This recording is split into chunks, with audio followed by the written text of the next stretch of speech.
Morning বন্ধুরা, welcome back to my channel misters blog.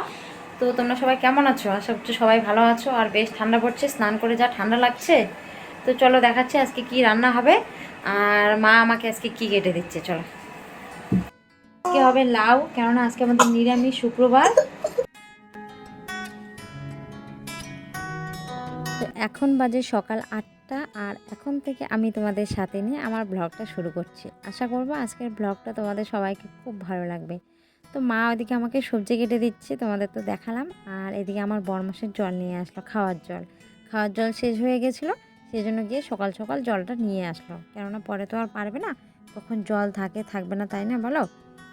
তো তারপর ভাবলাম না, আমি ঘরটা একটু ঝাঁট দিয়ে নিই। সকালে যেহেতু একবার ঝাঁট দিয়েছি, আরও নোংরা হয়েছে।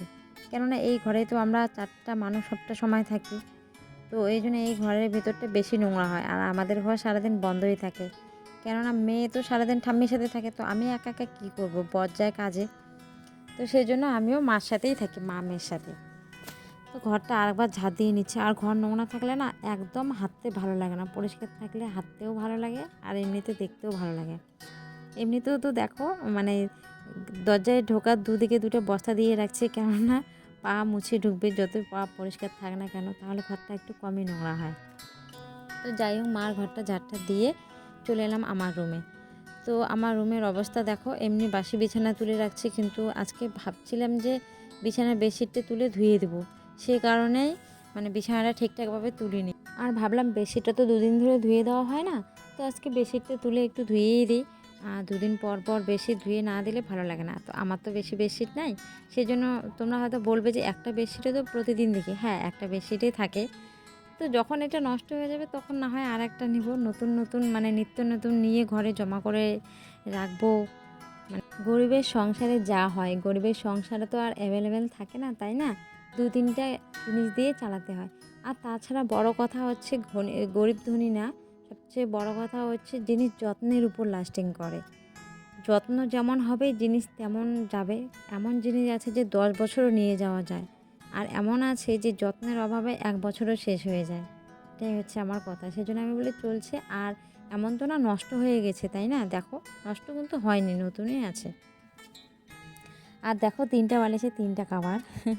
তোমরা হয়তো বলবে যে 3টা বালিশে 3টা কভার। হ্যাঁ, উপরের বালিশটা আমি আমার মেয়ের জন্য বানিয়েছি নিজের হাতে, বাড়িতেই তুলো দিয়ে। আর কাভারটাও কিন্তু আমি বেডশিটের কাভার দিয়েই বালিশের কাভার বানিয়ে রেখেছি।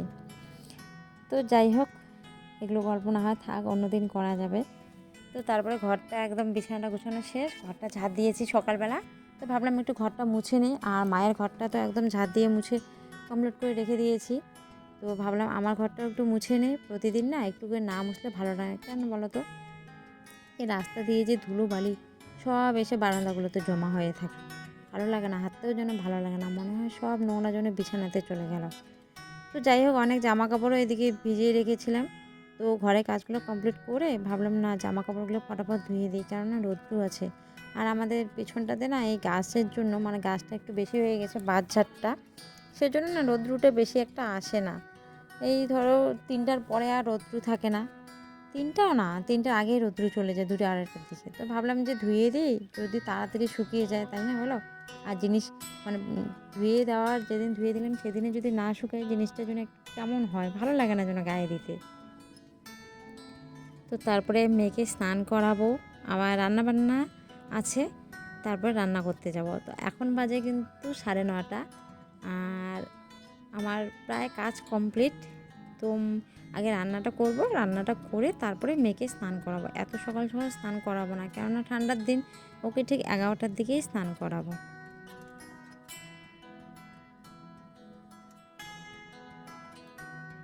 আর এইদিকে আমার রান্নাও কমপ্লিট। তো আজকে রান্নাটা স্কিপ করে গেলাম, তোমাদের সাথে শেয়ার করলাম না, যেহেতু আজকে নিরামিষ। তো পাঁপড় ভাজছি আর সিম ভাজছি, আর হচ্ছে লাউ ডালের বড়ি দিয়ে বানাইছি। খাওয়া দাওয়াটাও কিন্তু কমপ্লিট। আমার বরমশাই খাওয়া দাওয়া করে বেরিয়ে পড়লো কাজে, আর মা আর আমি খেয়ে নিলাম। মানে ও বেরিয়ে যাওয়ার একটু পরে আমরাও খাইতে বসি।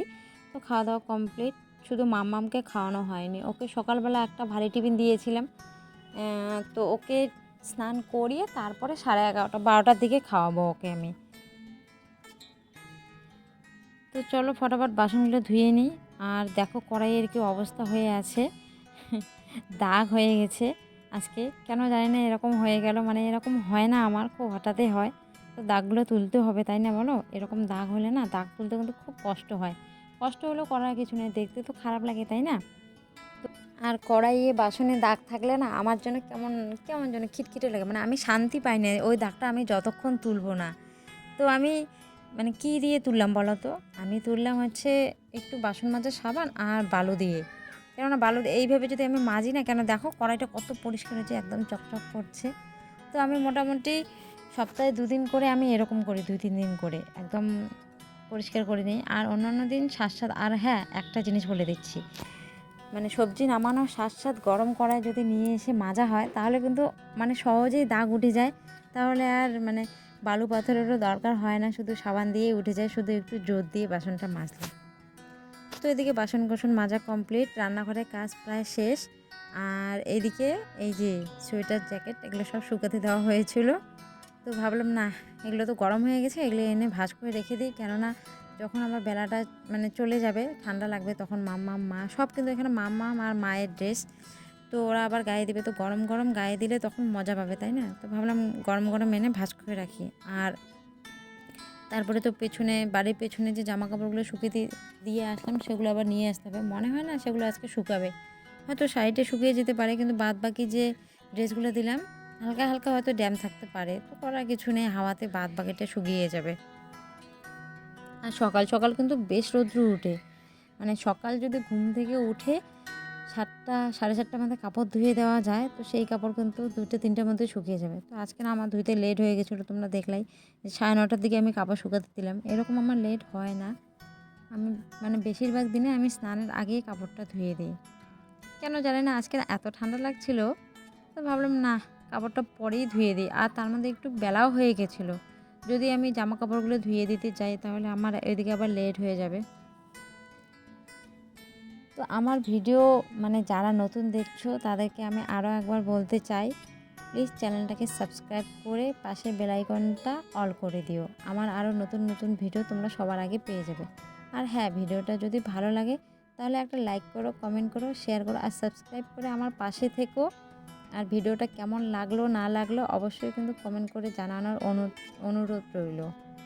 তো উঠোন ঝাঁট দিলাম, উঠোনটা ঝাঁট দিয়ে সবার শেষে জামা কাপড়গুলো নিয়ে এসে শুকোতে দিচ্ছি। হালকা হালকা ড্যাম আছে, বলেছিলাম না তোমাদের? সবথেকে বেশি কাজ থাকে শীতের দিনে, কেন বলো তো? এই যে প্রতিদিন এতগুলো করে জামা শরীরে দেওয়া হয়, জামা চাদর, এই কাবার সেই কাবার, সেগুলো তো 2 দিন পর পর ধুয়ে দিতেই হয়, তাই না বলো? নাহলে এই যে তেলের নোংরাগুলো বিশেষ করে ভরে, তেলের যে নোংরা থাকে, প্রতিদিন তো সবাই তেল ইউজ করে, কেউ মানে কোনো না কোনো তেল, সে বডি অয়েল হোক আর সর্ষের তেল হোক আর যে তেলে হোক না কেন। তো তারপরে চলে এলাম রান্নাঘরে। ভাবলাম রান্নাঘরটা তো এমনি পরিষ্কার আছে, তো গ্যাসটা না মোছা হয়নি রান্না করার পরে। তো গ্যাসটা এমনি একটু ভেজা কাপড় দিয়ে মুছিয়ে রাখি, আর কালকে এটাকে আমি ভালোভাবে পরিষ্কার করব। দেখো বেশ নোংরা হয়ে গেছে, কিন্তু কেমন লাল লাল দাগ হয়ে গেছে। তো এগুলো কালকে যেহেতু প্রতিদিন ব্যবহার করা হয় না, সেহেতু এমনি মুছিয়ে রাখলেও না একটু সাবান দিয়ে মানে ভালো করে পরিষ্কার করতে লাগে। তো এটাকে আমি কালকে ভালো করে পরিষ্কার করব। এরকমই থাকলো। তো চলো, টাটা বাই বাই। আজকের ব্লগটা আমি এখানেই শেষ করছি। সবাই পাশে থেকো, আবার দেখা হচ্ছে কালকে ঠিক সকাল 10টায় নতুন কোনো ব্লগের সাথে।